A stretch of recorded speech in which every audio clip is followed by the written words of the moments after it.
NIC Asia presents जनता जान्न चाहन्छ। Title sponsor bank पनि साथी पनि राम्रो पनि हाम्रो पनि। गर्वैदेखि बलियो भूगर्भ सिमेन्ट स्तरीय प्लम्बिङको भरपर्दो नाम मार्बल। टीका resort sweets and spa Pokhara.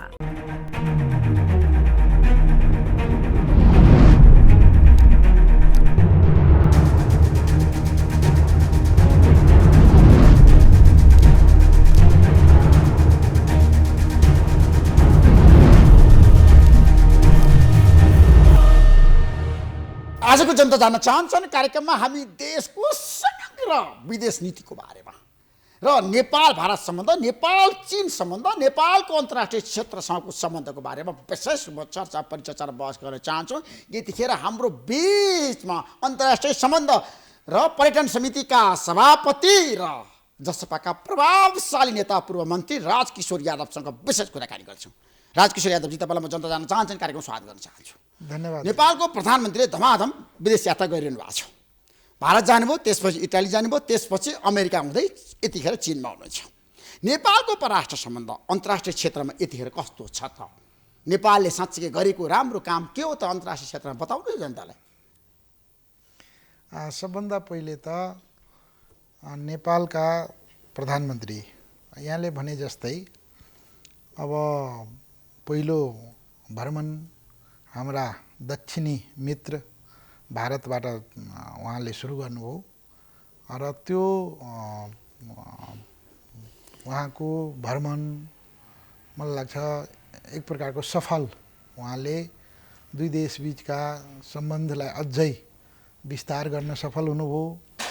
दुई देशका बिचमा एउटा म्युचुअल अन्डरस्ट्यान्डिङ कायम गर्न सफल हुनुभयो। त्यसपछि इटाली, त्यसपछि युएनको सम्बोधन गरेर अहिले उहाँ उत्तरी छिमेकी राष्ट्र चीनको भ्रमणमा हुनुहुन्छ। अब नेपालको अहिले जुन प्रकारको जियो लोकेसन छ र ग्लोबल पोलिटिक्समा जुन प्रकारको चेन्जेज आएको छ, अब त्यसमा नेपालले वास्तवमा अहिलेको समय अनुकूल आफू चाहिँ कसरी प्रभावकारी सम्बन्ध बनाउन सकिने र त्यो सम्बन्धबाट नेपाललाई बढीभन्दा बढी फाइदा लिन सक्ने कुरामा केन्द्रित हुनुहुन्छ। र मलाई लाग्छ अहिले प्रधानमन्त्रीजीले जुन प्रकारले उहाँले बाह्य शक्तिहरूसँग, मित्र राष्ट्रहरूसँग सम्बन्ध बढाउन जुन प्रकारको प्रयासहरू गरिरहनु भएको छ त्यो सफल भएको छ त। तपाईँलाई थाहा छ नि त, नेपालको प्रधानमन्त्रीको भारत भ्रमण तपाईँले भन्नुभयो सफल भयो, तर चीन भ्रमण कति सफल भयो त? चिनिया राष्ट्रपतिसँग उहाँको भेटवार्ता भयो, कुराकानी भयो, चिनिया समकक्षसँग पनि कुरा गर्नुभयो र 12 बुँदे सम्झौतामा हस्ताक्षर भयो, एउटा समझदारी पत्रमा हस्ताक्षर भयो। समरूपमा नेपालको प्रधानमन्त्रीको चीन भ्रमण, तपाईँ एउटा संसदीय समितिको एउटा शक्तिशाली छ नि समितिको पनि तपाईँ सभापति हुनुहुन्छ र अन्तर्राष्ट्रिय सम्बन्ध अब नेपालले कसरी सबै राष्ट्रसँग राख्ने भन्ने बारेमा पनि तपाईँको भूमिका हुन्छ। ऋषिजी, हामी अब यहाँको म कार्यक्रम हेरिरहन्छु। अब यसको सफलताको मानक केलाई मान्ने विषय यो हो। यो परराष्ट्र नीति भनेको दुई देशका बिचमा अब जुन देशसँग हामी सम्बन्ध राख्छौँ, दुई देशका म्युचुअल अन्डरस्ट्यान्डिङ, म्युचुअल कोअपरेसन र एउटा ट्रस्टको आधारमा त्यो सम्बन्ध बन्ने हो। त्यसैले त्यो मलाई लाग्छ हामी अलिकति बढी नै एक प्रकारको उत्साही या एक प्रकारको कस्तो म देख्छु भने हामी जसरी सोचिरहेका छौँ अन्य मुलुकले पनि त्यसरी नै सोच दिउन् या सबैले चाहिँ हाम्रो बारेमा मात्रै सोच दिउन्, त्यो चिन्तन, त्यो सोच नै आफैमा एक प्रकारको आग्रह गर्सित सोच हो जस्तो लाग्छ। त्यसैले नेपालको जुन प्रकारको भू अवस्थिति छ, जियो लोकेसन छ र दुईटा दक्षिणमा विश्वको 5औं ठुलो अर्थतन्त्र र एक प्रकारको ग्लोबल पोलिटिक्समा अहिले दबदबा राख्ने शक्ति, उत्तरमा अहिले दोस्रो ठुलो अर्थतन्त्र र विश्व उसमा मानसपटलमा दबदबा राख्ने त्यत्रो इमर्जिङ फोर्सहरूको बिचमा हामी छौँ। त्यसैले नेपालले त न्युट्रलिटी, नेपालको सफलता के हुन्छ भने अन्तर्राष्ट्रिय परराष्ट्र नीतिमा, अन्तर्राष्ट्रिय नीतिमा नेपालले अहिले विश्व परिवेशमा एउटा न्युट्रलिटी मेन्टेन गर्ने त्यो सम्भव छ। सन्तुलित परराष्ट्र नीति नेपालको आजको आवश्यकता हो। निश्चित रूपमा नेपालले सन्तुलित सबैसँग राख्नुपर्छ होइन। हामीले कसैलाई चिराउने काम गर्नु हुँदैन। तर फेरि के हो भने हामीले इङ्गेजमेन्टको आधारमा सम्बन्ध चाहिँ हामीले कसरी कोसँग कतिको इङ्गेज छौँ, कोसँग कतिको बिजनेस गरिरहेछौँ, कोसँग के हाम्रा इन्ट्रेस्टहरू बाजिएको छ, त्यो नेपालको हितमा छ भने निश्चित रूपमा त्यहाँ बढी देखिन्छ। तर हामीले चाहिँ आफै चाहिँ कसैको लागि कसैको प्रयोगको विषय नेपाल बन्न दिनु हुँदैन, बन्नु हुँदैन भने तर नेपालको छ नि परराष्ट्र सम्बन्धी जानकारहरू विज्ञहरू के भन्छन् भन्दाखेरि नेपाल भारत सम्बन्धको कुरा गर्दा, नेपाल चीन सम्बन्धको कुरा गर्दाखेरि कहिले तपाईँहरू चीनतिर ढल्कने, कहिले भारततिर ढल्कने, तपाईँहरूको सम्बन्धमा एकरूपता छैन। अब एउटा चाहिँ यहाँ नेपालमा दुर्भाग्य के छ भने नि ऋषिजी, हामी एक प्रकारको पूर्वाग्रही, एक प्रकारको हामी जे सोचिरहेका छौँ विश्वले त्यसरी सोच दिउन् भन्ने चाहना राख्नु मलाई लाग्छ यो नै दुर्भाग्यपूर्ण हो। आज जुन प्रकारको इन्टरनेसनल एरिनामा चेन्जेसहरू आएको छ त्यसैले नेपाल र भारतको सम्बन्धलाई अन्य मुलुकको सम्बन्धसँग तुलना गर्नु हुँदैन। नेपाल र भारतको सम्बन्ध एक प्रकारको सम्बन्ध हो, नेपाल र चीनको सम्बन्ध एक प्रकारको सम्बन्ध हो। त्यसैले हामीले नेपाल र भारतको कुरा गर्दा नेपाल र भारत मात्रै त्यो केन्द्रित भएर कुरा गर्नुपर्छ। हामीले नेपाल र भारतको जसरी भारत अहिले विश्वको 5औं ठुलो अर्थतन्त्र हो र नेपालको तपाईको हाम्रो जुन प्रकारको बिजनेस इङ्गेजमेन्ट छ हैन, जुन प्रकारको हामी नेपाल भारतीय उसमा निर्यातमा जुन हामी डिपेन्डेन्सी छ, हामीले मलाई लाग्छ भारतसँग हामीले डिल गर्दा एउटा हाम्रो स्ट्रेटेजी हुनुपर्छ भने चीनसँग डिल गर्दा अर्को स्ट्रेटेजी हुनुपर्छ। त्यसैले यहाँ के हो भने एउटै बास्केटमा एउटा तपाईँहरूले त्यो सम्बन्धमा एकरूपता हुनु हुँदैन। छैन हैन, नेपालको इन्ट्रेस्ट हेरेर चीनसँग, अमेरिकासँग, भारतसँग निश्चित रूपमा हामीले नेपालको इन्ट्रेस्ट, हामी नेपालीले नेपालको हितलाई केन्द्रबिन्दुमा राख्ने हो कुरा भन्नु हैन। नेपालको हितलाई, नेपालको स्वार्थलाई केन्द्रबिन्दुमा राखेर भारतसँग कस्तो सम्बन्ध बनाउँदा हाम्रो नेपालको हित हुन्छ, चीनसँग कस्तो सम्बन्ध बनाउँदा नेपालको हित छ, या अमेरिकासँग कस्तो सम्बन्ध बनाउँदा नेपालको हित हुन्छ, यो भनेको कुरा हाम्रो स्ट्रेटेजी, हाम्रो त्यो नेगोसिएसन गर्ने, डायलग गर्ने त्यो क्षमतामा, त्यो स्किलमा डिपेन्ड गर्छ। त्यसैले यो एउटा कस्तो भने नेपालको परराष्ट्र नीति एउटा बास्केटमा राखेर र त्यही अनुकूल सबैलाई हेर्न सकिने चाहिँ अवस्था छैन र त्यो सकिनु पनि हुँदैन। अहिलेको अवस्थामा नेपालको प्रधानमन्त्री चीन जानु हो, 8 दिने चीन भ्रमणमा हुनुहुन्छ उहाँ। यो भ्रमण फलदायी हुन सक्ने आधार छ कि छैन? म त यसलाई फलदायी नै मान्छु। कसरी जस्टिफाई गर्नुहोस्? अब यस्तो नेपालले के पायो? नेपालले हेर्नुहोस्, यो पायो भने हामी कुनै मगन्ते होइनौँ, यो चिन्तनबाट हामी निस्किनुपर्छ। दुईटा कुरा म देख्छु र तपाईँ जस्तो अलि वरिष्ठ पत्रकारले पनि अलिकति हामी ट्रेन्ड बदल्नुपर्छ। नेपालमा चर्चा के हुन्छ भने नि हाम्रो प्रधानमन्त्री कुनै अन्य मुलुक गयो भने त्यहाँ एयरपोर्टमा रिसिभ गर्न को आयो भन्ने कुरा नेपालीहरूको लागि ठुलो चर्चाको विषय बन्छ र त्यसको आधारमा हामीले प्रधानमन्त्रीको भ्रमणलाई त्यो सफलता असफलतासँग जोड्छौँ। यो मलाई लाग्छ एउटा दरिद्र मानसिकताको उपज हो, यसरी सोच्नु हुँदैन। अर्को कुरा यहाँले भन्नुभयो नि माग्ने होइन नि, यो त mutual understanding, mutual cooperation, mutual इन्ट्रेस्टमा डिपेन्ड। नेपाल र चीनको कुरा गरिरहँदा हाम्रो वहाँ छिमेकी मुलुक हो र छिमेकी मात्रै होइन, हामी एउटा लामो बोर्डर सेयर गर्छौँ र चीन आज दोस्रो ठुलो अर्थतन्त्र भएको मुलुक हो। त्यसैले अहिले नेपाल जस्तो र अन्य मुलुकहरूमा जुन प्रकारको मैले भने नि अहिलेको सम्बन्ध भनेको मल्टिल्याटरल, मल्टिडाइमेन्सनल वेमा बढिरहेको छ र ग्लोबल पोलिटिक्स भयङ्कर ऱ्यापिडली चेन्जेस भइरहेको छ। दुईटा कुरा मात्रै गऱ्यो भने नेपालको उसबाट म सफल देख्छु। एउटा त चीनलाई हामीले विश्वास दिलाउन सक्नुपर्छ कि नेपालबाट तपाईलाई कुनै प्रकारको खतरा या तपाईको विरुद्धमा यहाँ कुनै प्रकारको गतिविधि हुँदैन, प्रयोग हुँदैन। तर चीनले त शङ्का गरेछ तपाईहरुप्रति। सुन्नुस् न, चीनिया प्रधानमन्त्री भन्नुभयो नेपालमा चीन विरोधी गतिविधि भइराखेको छ भनेर इङ्गित गरेछ। अर्को के हो ऋषिजी भने नेपालको ट्रस्ट चाहिँ, ट्रस्ट हैज बीन इरोल्ड। यो हाम्रो लागि दुर्भाग्य हो।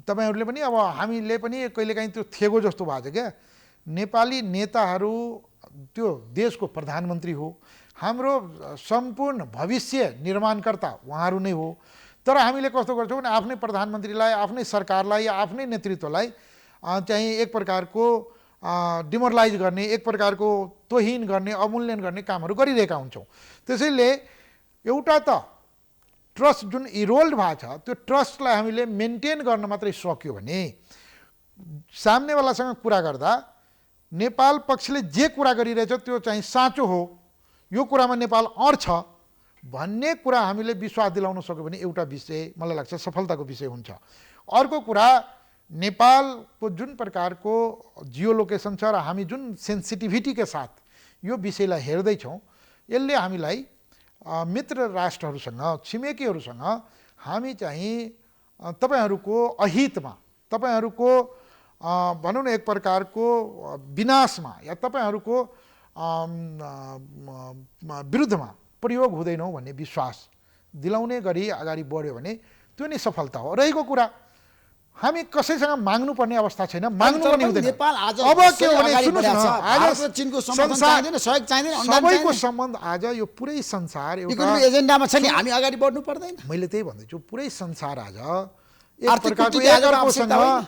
सम्बन्धहरू बहुआमिक सम्बन्ध छ त्यसैले तपाईँको हेर्नुहोस् न अमेरिका र चीनको बाहिर मान्छेले भन्छ यस्तो सम्बन्ध उस्तो सम्बन्ध तर उहाँहरूको बिजनेसको त्यो भोल्युम हेर्नुहोस् कति ठुलो भोल्युममा उनीहरू बिजनेस गर्दैछ आज त्यहाँको इन्भेस्टमेन्ट हेर्नुहोस् कुन लेभलमा इन्भेस्टमेन्ट गरेको छ भारत र चीनको बिजनेसका भोल्युम हेर्नुहोस् र त्यहाँ इन्भेस्टमेन्ट एकअर्का देशमा कसरी इन्भेस्टमेन्ट भएको छ त्यो हेर्नुहोस् त्यसैले नेपालले हाम्रो देश चाहिँ इन्भेस्टमेन्टको लागि एकदम सही ठाउँ हो शान्त ठाउँ हो राम्रो ठाउँ हो त्यसैले इन्टरनेसनल इन्भेस्टरहरूलाई कल गर्ने गरी तयारी गर्नु पर्यो एउटा विषय अर्को चाहिँ हामी कसैको दुश्मन होइनौँ हामी कसैको कठपुतली होइनौँ भन्ने विश्वास चाहिँ हामीले विश्व जगतलाई दिलाउनु पर्यो यही हाम्रो सफलता हो यो मगन्ते यो चाहिँ गयो को आयो को आएन अरे बाबा यो कुन तपाईँको ठुलो कुरै होइन एउटा कुरा त हाम्रो अहिले सामान्य प्रधानमन्त्रीजीलाई चीनमा एक प्रकारको भव्य स्वागत भएको छ यसले हामीलाई खुसी बनाएको छ यसले नेपाललाई चीनले कति इम्पोर्टेन्स दिन्छ भन्ने देखिन्छ अर्को कुरा सम्झौताहरू के भयो त्यो भनेको म्युचुअल इन्ट्रेस्टमा हुने हो त्यो चाहिँ नेपालको पनि इन्ट्रेस्ट हुनु पर्यो र त्यसमा चीनले पनि आफ्नो फाइदा देखिनु पर्यो त्यो म्युचुअल नभइसकेपछि आजको यो वैश्विक युगमा एकले अर्का कसैले तपाईँलाई बिना स्वार्थको बिना उसले त्यो बिजुलीको कुरा गर्दाखेरि चीनसँग पनि नेपालले केही कुराहरूमा त सम्झौता गर्यो नि होइन त्यो त हाम्रो अहिले हामीले मैले भने नि नेपालमा हामीले निर्यात गर्ने के हो जुन चाहिँ बाह्यबाट निर्यात हामीले बाहिरको पैसा या स्रोत साधन ल्याउने भनेको त्यो भनेको एउटा हाइड्रो हो र त्यो भनेको हाइड्रो हामीले निर्यात गरिरहँदा कसले किन्छ त्यो त मार्केटको त्यो मार्केटले तय गर्ने हो किन्ने मान्छेले पहिले तपाईँको यो किन्दा हामीलाई फाइदा हुन्छ कि हुँदैन भन्ने त्यसले आफ्नो स्ट्र्याटेजी आफूले त्यसले मूल्याङ्कन गर्छ विश्लेषण गर्छ अनि मात्रै किन्छ त्यसैले तपाईँको स्वार्थको लागि एउटा कुरामा हामी के अलिकति ढुक्क हुनुपर्छ भने चाहे त्यो सम्झौता अन्य कुनै मुलुकसँग होस् तिनीहरूले पहिले आफ्नो स्वार्थ हेर्छ हो नेपाल हामी छिमेकी हौँ मित्र हौँ भनेपछि त्यसपछि उनले सेकेन्डरीमा हेर्छ त्यसैले हामीले पनि सम्बन्ध बनाउँदा पहिले नेपालको स्वार्थ हेर्ने हो हामीले हाइड्रो कोसँग बेच्दा हामीलाई बढी फाइदा हुन्छ कोसँग बेच्दा हामीलाई सहज रूपमा बिक्री हुन्छ कोसँग बिक्री गर्दा हामीलाई भोलि झन्झट हुँदैन अब चीनमा नेपालको प्रधानमन्त्रीले बिआरआईको बारेमा कुनै पनि सम्झौता नगरिकन फर्काउनु भयो एकदम हामी क्लियर छौँ नेपालको अर्थतन्त्रले अहिले ऋण लिन सक्ने ऋण लिएर हामी कुनै योजना बनाउन सक्ने स्थितिमा छैनौँ त्यो चीनबाट पनि होइन भारतबाट पनि होइन अमेरिकाबाट पनि होइन त्यो गर्नै दिनु हुँदैन त्यो हामीले पनि as a member of parliament हामीले त्यो भनेका छौँ कुनै मुलुकसँग ऋण लिएर हामीले चाहिँ विकासीय योजनाहरू थेग्न सक्ने अवस्थामा छैनौँ त्यसैले अनुदानको सवालमा तपाईँ कुनै मुलुकले नेपाललाई ल नेपालको डेभलपमेन्ट गर्छु अनुदान दिन्छु भने हामीले स्वागत गर्नुपर्छ। त्यसमा हामीले कुनै त्यो यो या त्यो नाममा रोकटोक गर्नु हुँदैन। पहिलो कुरा यो हो। त्यसैले मलाई लाग्छ सामान्य प्रधानमन्त्रीजीले अनुदानको विषयमा कुरा गरेको हो। मलाई लाग्छ अहिले पनि त्यो कुरा अन प्रोसेस हो, कुरा भइरहेको छ। चिनिया सरकार अब ठुलो अर्थतन्त्र हो, विश्वको एउटा दोस्रो ठुलो अर्थतन्त्र र एक प्रकारको विश्वलाई नेतृत्व गर्ने गरी उहाँ तयारी गरेर बढिरहेको छ। हाम्रो चाहना के हुन्छ भने चिनिया सरकारले नेपालको विकास चाहन्छ भने उहाँले असल मित्र, असल छिमेकीको नाताले नेपालको डेभलपमेन्टमा, इन्फ्रास्ट्रक्चरको डेभलपमेन्ट होस् या अन्य कुनै योजनाहरूमा उहाँले अनुदान दियो भने नेपाल सरकारले त्यसलाई स्वागत गर्छ। त्यसैले विषय के हो? चीनसँग BRI अन्तर्गत हामीले ऋण चाहिँ लिन सक्दैनौँ? ऋण लिनु हुँदैन, ऋण लिन सकिँदैन। नेपाल ऋण हामीले त्यो थेग्न सक्ने हाम्रो अर्थतन्त्रको अहिलेको अवस्था छैन। तर पोखरा अन्तर्राष्ट्रिय एयरपोर्ट निर्माण गर्दाखेरि त चीनले भनिराखेको छ नि त BRI अन्तर्गत हो यो परियोजना। अब मलाई लाग्छ यसमा अलिकति इन्फर्म छ, यो अलिकति कन्फ्युजनको विषय हो। यसको बारेमा नेपाल सरकारले पनि स्पष्ट पार्नुपर्छ। हामीले समिति मार्फत परराष्ट्र मन्त्रालयलाई यो के हो भन्ने कुरा अब बोलाएर त्यो जानकारी लिन्छौँ। अर्को चिनिया सरकारले पनि यसका अवस्था के हो भने क्लियर गर्नुपर्छ। यो चाहिँ कन्फ्युजनमा राख्नु हुँदैन। यसले के गर्छ भने सम्बन्धलाई चिसोपन ल्याउँछ, सम्बन्धमा झन् द्वैधता, त्यो कन्फ्युजन ल्याउँछ। त्यसैले के हो भने चीन एउटा ठुलो अर्थतन्त्र भएको मुलुक हो र हाम्रो जुन सानो एउटा अर्थतन्त्र हो र अहिले हामीले चाहिँ मैले भने नि दुईटैको विश्वास लिएर चाहिँ हाम्रो देशमा अब 2-4टा योजना चीन सरकारले बनाइदियोस्, 2-4टा योजना भारत सरकारले बनाइदियोस्, 2-4टा ठुला योजनाहरू अमेरिका सरकारले बनाइदियो भने त्यसलाई हामीले स्वागत गर्न सक्नुपर्छ। तर कुनै पनि नाममा एउटा त ज्ञानको अभाव म देख्छु। नेपालको जुन अहिले परराष्ट्र नीतिको बारेमा जुन चर्चा भइरहेको छ अलिकति सतही, अलिकति पूर्वाग्रही र अलिकति त्यो उत्साह भएर गलत गरिरहेको हुन्छ। त्यसैले एकदम क्लियर कट ऋण चाहिँ हामी अहिले कुनै मुलुकबाट लिएर, भारत, चीन, अमेरिका कुनै पनि मुलुकबाट हामीले ऋण लिन सक्दैनौँ। कुनै पनि ऋण लिन सक्ने अवस्था छैन, लिनु हुँदैन। यसमा नेपाल सरकार पनि स्पष्ट छ, हामी पनि स्पष्ट हुनुपर्छ। त्यसो BRI अन्तर्गत हामीले अनुदान मात्रै लिने हो, ऋण लिने होइन। ठ्याक्कै अनुदान लिन हामी तयार छौँ। अनुदान यदि उहाँले क्लियर कट यो अनुदान हो र यसको लागि यो कुराहरू त्यो सम्झौता स्पष्ट भएर आयो भने त्यसमा हामी स्वागत गर्छौँ। ऋण चाहिँ कुनै पनि हालतमा लिनु हुँदैन। त्यो चाहिँ तर BRI को कुरा गर्दाखेरि नेपालमा जति चर्चा थियो नेपालको प्रधानमन्त्री चीन जानु अघि, तर चीनमा त्यति चर्चा भएन। चीनले त्यति प्राथमिकतामा राखेन नि BRI-लाई। किन? यस्तो छ, नेपालमा मलाई लाग्छ कामकाज नभएका मान्छे धेरै छन्। यहाँले नेपालको प्रधानमन्त्री भारत गयो भने यहाँहरू जस्तै नेपालको सबै मिडियाले तपाईँको त्यहीँ केन्द्रित हुन्छ, अरू कुनै काम हुँदैन। नेपालको अर्थतन्त्रको बारेमा, नेपालको शिक्षाको बारेमा, नेपालको स्वास्थ्यको बारेमा, नेपालमा यत्रो तपाईँको असङ्गतिहरू छ त्यसको बारेमा चर्चा गर्दैन। सबैजना परराष्ट्रको विज्ञ हुन्छ। को कुन ड्रेस लगायो, कसरी ओर्लियो, कसले रिसिभ गर्न आयोमा केन्द्रित हुन्छ हो। अन्य मुलुकहरू आज विश्वमा यो टाइम भनेको एसेट हो। मान्छेसँग टाइम छैन, अरू सबै चिज छ। त्यसैले ती मुलुकहरूमा धेरै काम छन्। नेपालको प्रधानमन्त्री आएको पनि धेरैलाई थाहा हुँदैन, गएको पनि धेरै थाहा हुँदैन। उहाँहरूलाई जे काम छ, अब हामी गएको उहाँको परराष्ट्र सम्बन्धका जे सरोकारवाला पक्षहरू त्यसमा चर्चा गर्ने, डायलग गर्ने, नेगोसिएसन गर्ने, इङ्गेज हुन्छ। अन्य काम गर्नेहरू अन्य काम गर्छ।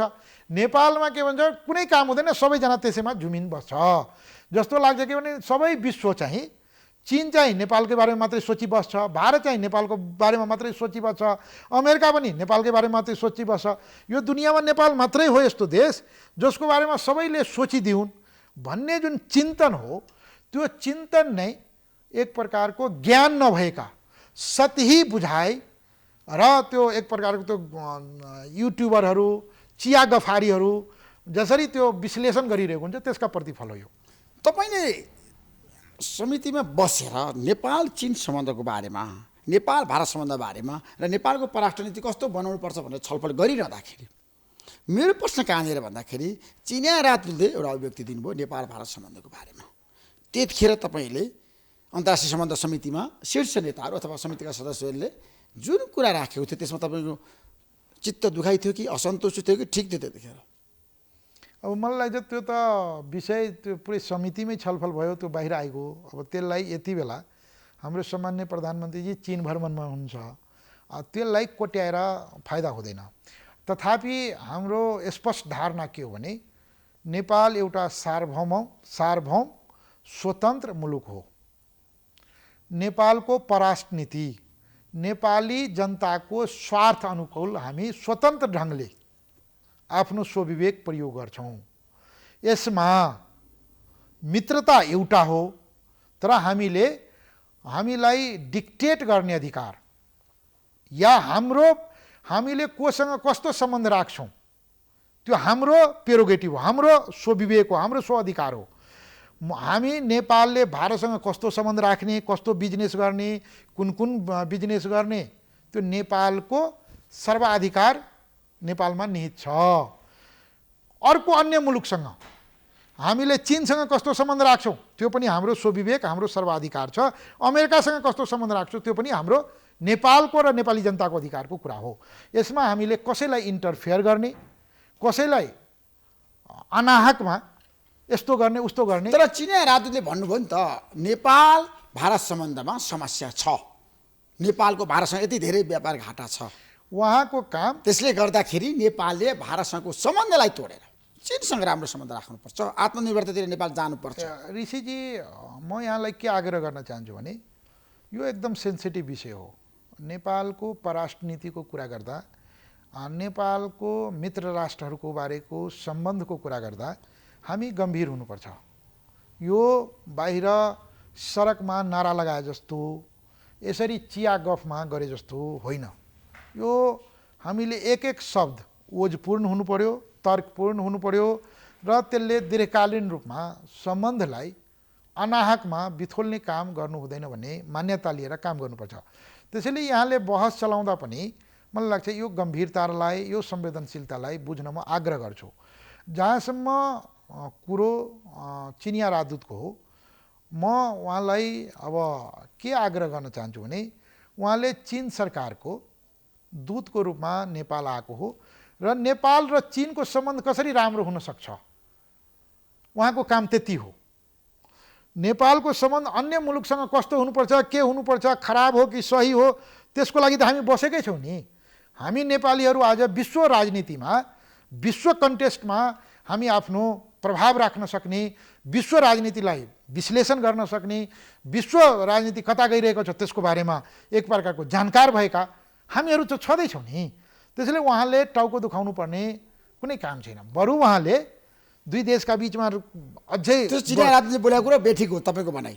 त्यो त मैले मात्रै होइन, त्यो त समितिले नै भनिसक्यो त्यो बेठिक हो भन्ने कुरा त जगजाहिरै छ। तपाईँले त पोस्टरमा पारित गर्नुभयो नि संसदीय समितिमा, ठ्याक्कै गलत भनेर। तपाईँको कुरो यही मलाई मन पर्दैन। यो कुरा त निर्णय भइसक्यो। त्यो कुरा मैले भने नि सबैको हकमा हामी एउटा सार्वभौम अधिकार सम्पन्न स्वतन्त्र मुलुक हौँ र दुईटा कुरा, हाम्रो डिग्निटी र सोभरेनिटी। ठिक छ, कुनै मुलुक आज ठुला होला, साना होला, कुनै अर्थतन्त्रमा धनी होला, हामी आर्थिक रूपमा थोरै पछाडि होला, तर हाम्रो स्वाभिमान र सार्वभौमिकता कोही भन्दा कम छैन। यो हाम्रो लागि, नेपालीहरूको लागि गौरव गर्ने विषय हो। त्यसैले यसको ख्याल सबैले गरिदिउन् भन्ने हाम्रो चाहना हो, हाम्रो आग्रह हो र हामी त्यही अनुसार उहाँहरूसँग व्यवहार गर्छौँ। उहाँहरूको आफ्नो राष्ट्र र राष्ट्रियता जति प्रिय छ, नेपालीको एक एक जनताको राष्ट्र र राष्ट्रियता उत्तिकै प्रिय छ। त्यसैले अब हामी नेपालमा फोरेन पोलिसीको बारेमा यो कुराहरू हाम्रो लागि टोलरेटेबल हुँदैन भन्ने कुरा स्पष्ट रूपमा हामीले अब सबै अन्तर्राष्ट्रिय डिप्लोमेट्सहरूलाई, कम्युनिटीहरूलाई, शक्तिहरूलाई हामीले स्पष्ट रूपमा यो कुरा जाहेर गराउँछौँ। नेपालमा हामी नेपालको नीति, नेपालको परराष्ट्र नीति, नेपालको कुन देशसँग कस्तो सम्बन्ध, हामी कस्तो कोसँग बिजनेस गर्छौँ भन्ने कुरा नेपालीहरूको उसमा छोडिदेऊ। तिमीहरू धेरै त्यो नोज पोकिङ भन्छ नि, don't interfere in our business, होइन तपाईँले जुन कुरा उठान गर्नु मेरो प्रश्न कहाँनिर भन्दा राजकिशोर यादवजी समस्या छ नेपाल भारत सम्बन्ध नेपाल चीन सम्बन्धमा नि तर आज आएर एकजना राजदूतले जसरी भारत र नेपालको सम्बन्धबारे बोल्नुभयो नि नेपाल सरकारले स्पष्टीकरण लिनुपर्छ भनेर धेरै नेताले भने मसँग यही जनता जान्न चाहन्छन् कार्यक्रममा तर सरकारले मलाई स्पष्टीकरण नलिकन भ्रमण सफल बनाउन प्रधानमन्त्री र परराष्ट्रमन्त्री लाग्नुभयो। सबभन्दा समस्या तपाईँ र हाम्रो अहिले संवाद भइरहेछ नि यहाँ पनि एउटा समस्या नै हो त्यसै समस्या जाहेर गर्न बोल्दैछौँ।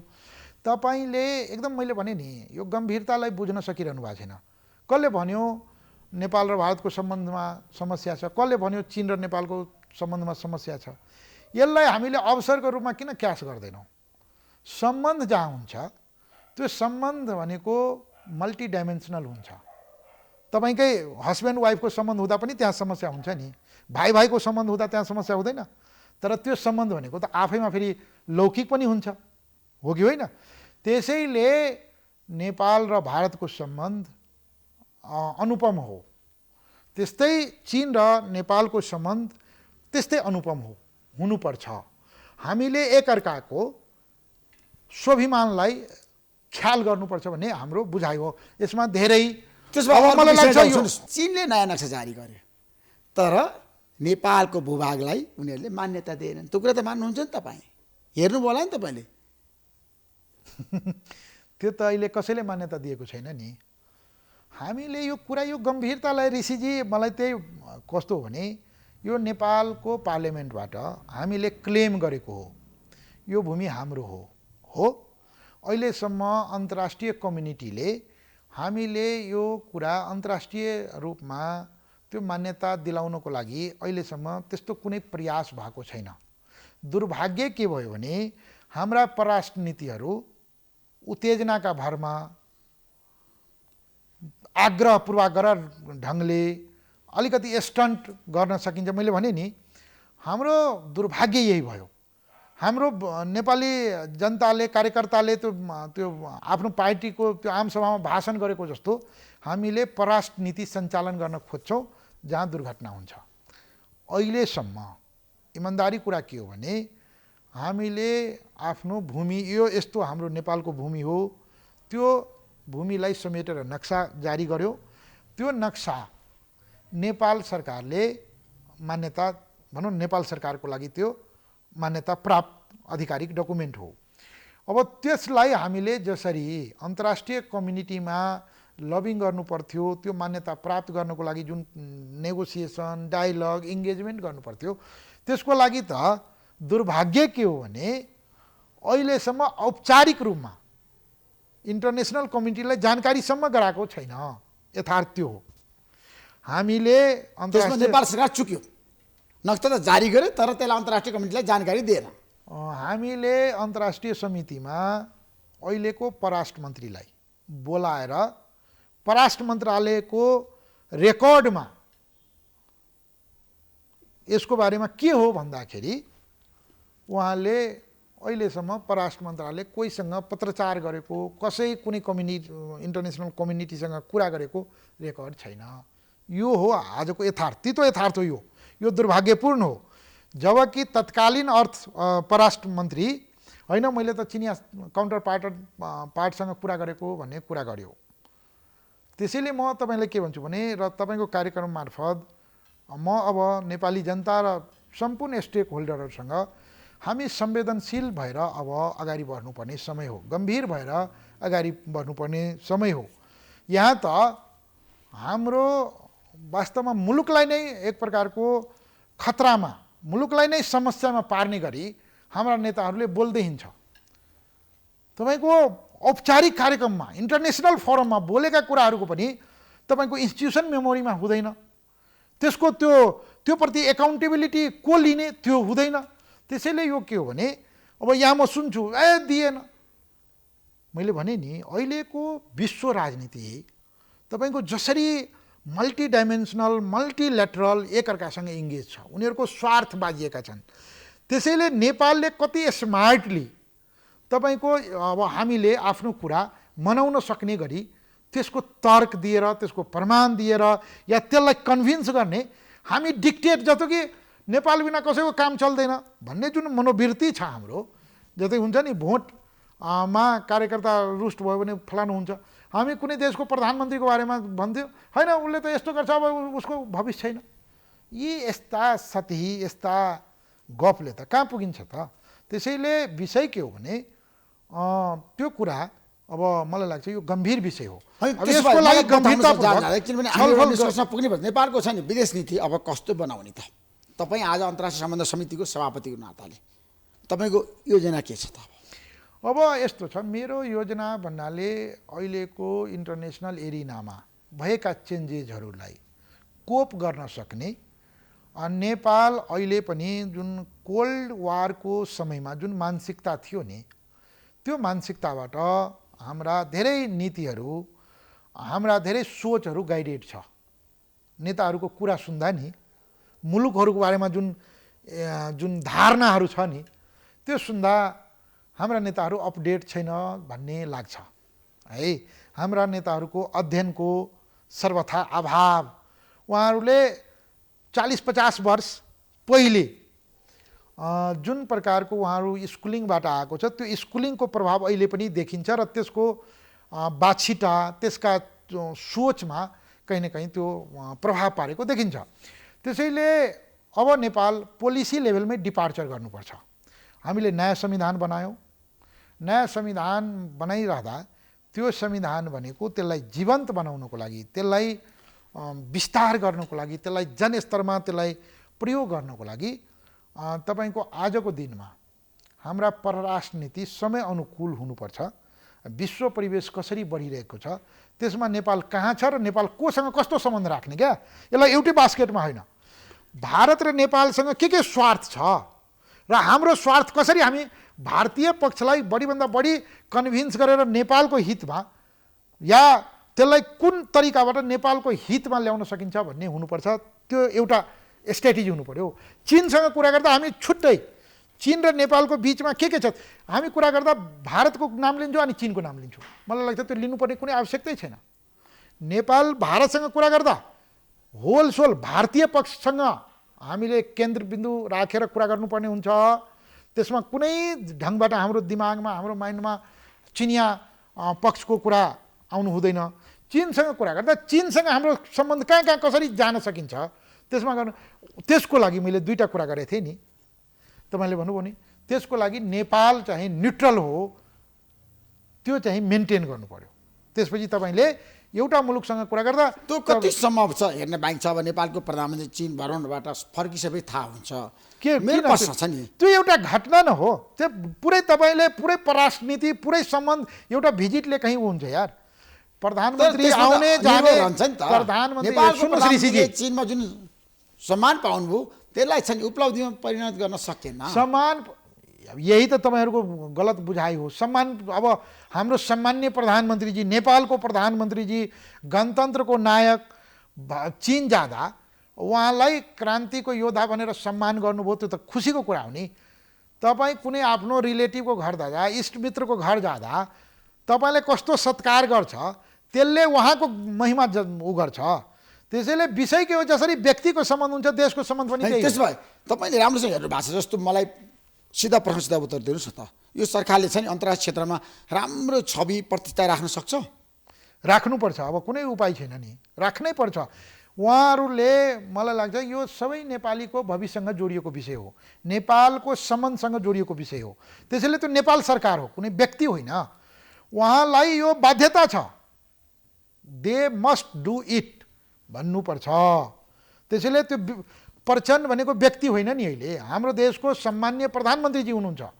हाम्रो भविष्य, हाम्रो र चीनको सम्बन्ध कस्तो हुने उहाँको त्यो एक्सनमा भर पर्ने कुरा हो।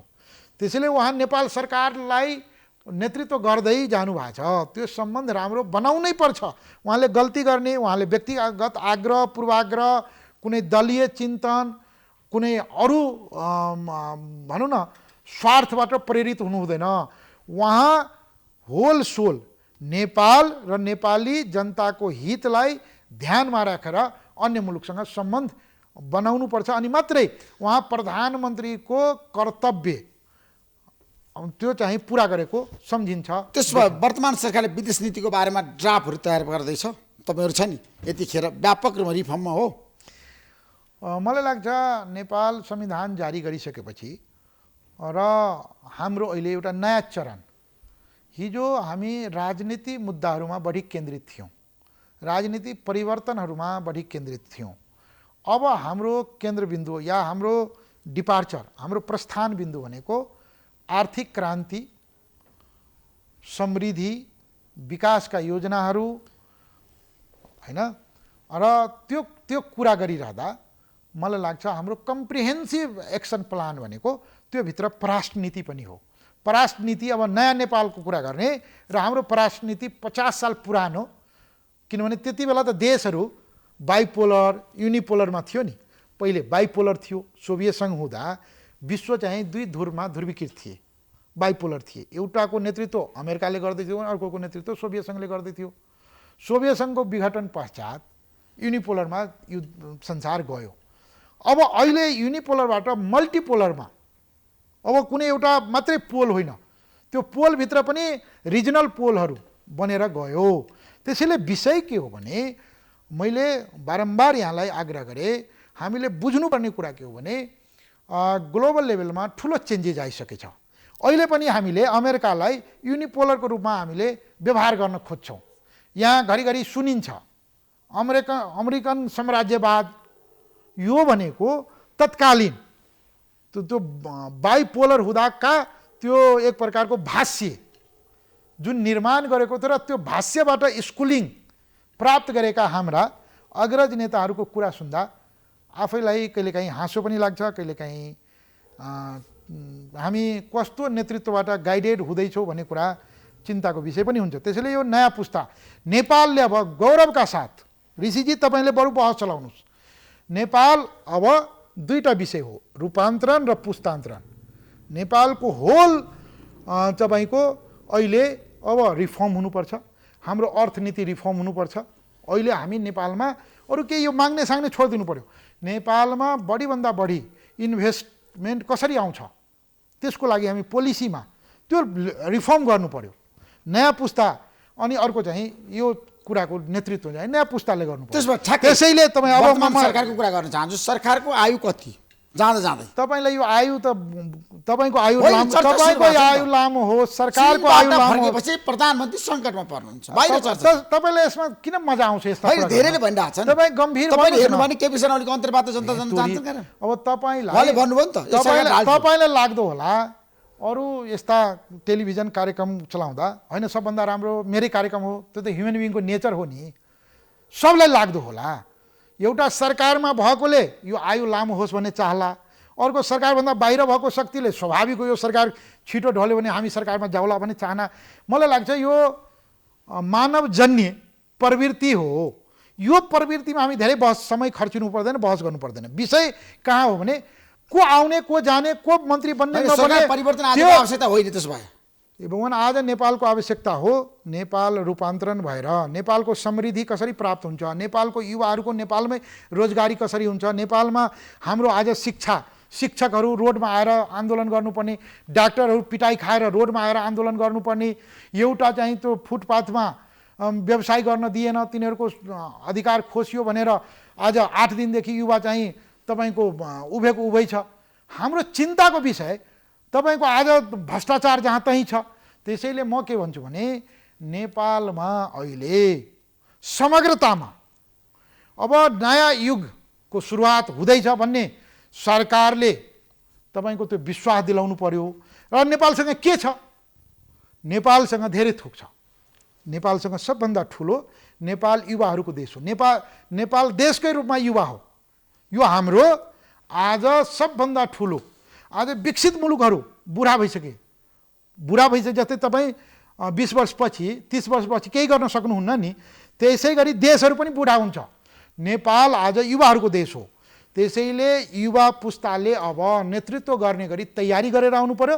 तर फेरि त्यो लहैलहैमा होइन, त्यसको तयारी हाम्रो अब अर्थनीति कस्तो हुने, हाम्रो कृषि नीति कस्तो हुने, हाम्रो विदेश नीति कस्तो हुने, हाम्रो शासकीय स्वरूपमा कहाँ कहाँ कमी कमजोरीहरू छ त्यसलाई कसरी रिफर्म गर्ने, हाम्रो पोलिटिकल पार्टीहरू जुन एक प्रकारको एकाङ्की ढङ्गले एक प्रकारको तपाईँको कन्भेन्सनल वेबाट चलिरहेको छ, त्यसमा रिफर्म कसरी गर्ने, मलाई लाग्छ बहसको विषय। र हाम्रो सामाजिक सत्ता पनि, हाम्रो जुन चिन्तन छ नि हाम्रो समाजमा एक प्रकारको, त्यो चिन्तनमा पनि अब रूपान्तरण सहित हामीले भएका चेन्जेसहरूबाट, भएका नयाँ नयाँ आइडियाजहरूबाट, इनोभेसनबाट, टेक्नोलोजीमा आज दुनियाँले कहाँबाट कहाँ फर्को मारिसक्यो। आज हामी केमा अल्झेका छौँ? हाम्रो प्रधानमन्त्रीजीलाई कसले लिन आयो एयरपोर्टमा? मलाई लाग्छ यो दरिद्र मानसिकताको उपज हो। त्यसैले तपाईँले आज हेर्नुहोस् न, जसलाई हामीले दुनियाँको सबभन्दा शक्तिशाली देशका भन्छौँ राष्ट्रपतिले, उसलाई यदि बिजनेस स्वार्थ छ भने अन्य मुलुकमा गएर आफै खुरुखुरु त you are boss give me your autograph भन्छ। त्यसले उसको हाइट घट्ने होइन नि। विश्वलाई अब हामी कसरी हेर्ने? त्यसैले हामीले अब नेपालले बढीभन्दा बढी फाइदा कसरी लिन सक्छ त्यसमा हाम्रो केन्द्रित हुनु पर्यो। बरु हामीलाई एयरपोर्टमा कोही आओस् नआओस्, हामीलाई धेरै सरकारको विषय होइन, अर्थतन्त्र सुधार हुनु पर्यो, अर्थतन्त्र सुधार हुनु पर्यो, युवाहरूको यो देशमा हामीले रोजगार रोजगारी चाहियो, सबै क्षेत्रमा तपाईँको सुधारको आवश्यकता छ। होइन भने तपाईँलाई म जाँदै के निवेदन गर्न चाहन्छु भने हामी एकदम डरलाग्दो अवस्थामा छौँ, चिन्ताजनक अवस्थामा छौँ। हाम्रो होल नेपाली सोसाइटी नै एक प्रकारको स्याडिस्ट, एक प्रकारको नकारात्मक उसबाट ग्रसित छ।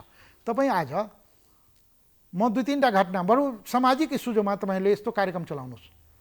हामी कुनै उसबाट निर्वाचित भएर जिम्मेवारी लिएर, पदीय जिम्मेवारी लिएका छौँ, हामी विधि मान्दैनौँ, कानुन मान्दैनौँ, सिस्टम मान्दैनौँ भन्छौँ। त्यसको पछाडि सामाजिक सञ्जालमा केही युवाहरूले एकदम ठिक गर्यो भन्छ। अर्को चाहिँ खुकुरीले तपाईँकै कार्यक्रममा एकजना नेतालाई खुकुरी प्रहार गर्छ, त्यसको तलको तपाईँ कमेन्ट हेर्नुहोस्, ठिक गर्यो भन्छ।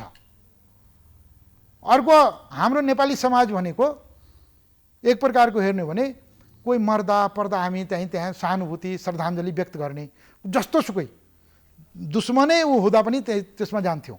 तर अहिले तपाईँको त्यो म एकजना आदरणीय मलाई शालीन व्यक्तित्वको सामाजिक सञ्जालमा जुन प्रकारको त्यो गाली गलोज गर्यो नि, यो 3टा घटनाले नेपाली समाज कता जाँदैछ भन्ने कुरा चिन्ताजनक छ।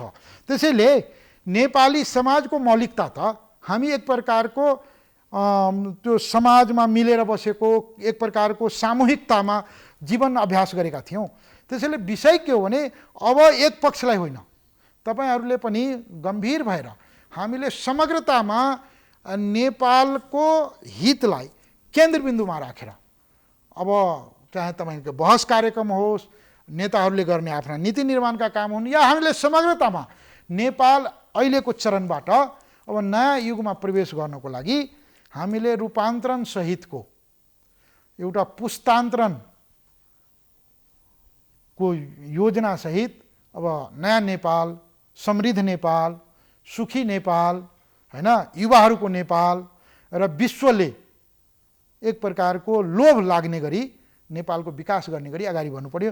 यो माग्ने फलानुले के दियो, कहाँ गयो त भैँसी पायो, कहाँ गयो त के लियो भन्ने यो चिन्तनबाट हामी मुक्त हुनुपर्छ। अब नेपाल चर्चा छ नि त, चीनबाट तपाईँलाई थाहा छ होइन, धेरै कुरा नेपालले लिन सक्थ्यो होइन, रेलको कुरा पनि आयो, रेलमा पनि सम्झौता गर्न सकेन। तर अब नेपालमा उत्पादन भएको भैँसीको मासु चाहिँ अब चीनमा निर्यात हुने भयो, यो राम्रो पक्ष होइन।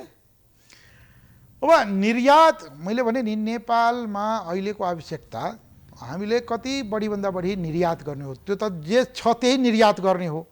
त्यसैले हामीले निर्यात अहिले नै हाम्रो बिजनेसमा जुन व्यापार घाटा छ नि, भारत र नेपालकै हेर्ने हो भने सबभन्दा काली लाग्दो डरलाग्दो अवस्था के छ भने व्यापार घाटा ठुलो छ। त्यसैले त्यसलाई कम कसरी गर्ने स्ट्राटेजी हुनु पर्यो। कम्तीमा हामीले अब नेपालमा भनौँ न मासु नै हिजो अस्तिसम्म त हामीले माछा पनि बाहिरबाट मगाएर, अन्डा पनि बाहिरबाट मगाएर, कम्तीमा अब चाहिँ हामी आत्मनिर्भर हुँदैछौँ। त्यसैले नेपाल कृषि प्रधान देश हो। हामीले भोलिको दिनमा अब नेपालको कृषिमा आमूल परिवर्तन गरेर त्यसको उत्पादनलाई बढाएर यदि हामीले चामल, गहुँ, पिठो, होइन, मिलेटहरू, आज हेर्नुहोस् न युग कसको हो? त्यसैले यी कुराहरू निर्यात गर्न सक्यो भने नेपालको गौरवको विषय हुन्छ, जडीबुटी होइन। त्यसैले अब नेपालले त मलाई लाग्छ हामी अब युवाहरूलाई मात्रै निर्यात गरेर कहीँ पुग्दैनौँ। अहिले हामीले के गर्छौँ? युवाहरू निर्यात गरेका छौँ, युवाहरूलाई विदेशीमा बाध्य पारेका छौँ। यसको जिम्मेवारी अब हामी सबैले लिएर यसमा आमूल परिवर्तन, आमूल सुधारको आवश्यकता छ। त्यसैले विषय के हो भने मलाई लाग्छ यो जाँदा जाँदै पराष्ट्रनीति भनेको तपाईँको आन्तरिक राजनीति, तपाईँको आन्तरिक अर्थतन्त्र, तपाईँको आन्तरिक एकता कति बलियो छ त्यसले रिफ्लेक्ट गर्यो क्या। हामी भोलि आर्थिक रूपमा सम्पन्न भयो भने आज हामीसँग गर्ने व्यवहारै नै फरक हुन्छ नि। त्यो सबैलाई थाहा छ, किनभने हामीले छ नि हाम्रो देशको विकास आफै गरौँ, सकेसम्म विदेशीको सहयोग पनि नेपालले लिनुपर्ने बाध्यता छ। कार्यक्रममा आइदिनु भयो, तपाईँलाई अब धेरै धेरै धन्यवाद दिन चाहन्छु राजकुशल यादवजी। यहाँले पनि विचार राख्ने मौका दिनुभयो। यहाँको सम्पूर्ण टिम लगायत श्रोताहरूलाई धेरै धेरै धन्यवाद दिन चाहन्छु। हस् त, नमस्कार। NIC Asia presents जनता जान्न चाहन्छन्। टाइटल स्पोन्सर ब्याङ्क पनि साथी पनि, राम्रो पनि हाम्रो पनि। गर्वैदेखि बलियो भूगर्भ सिमेन्ट।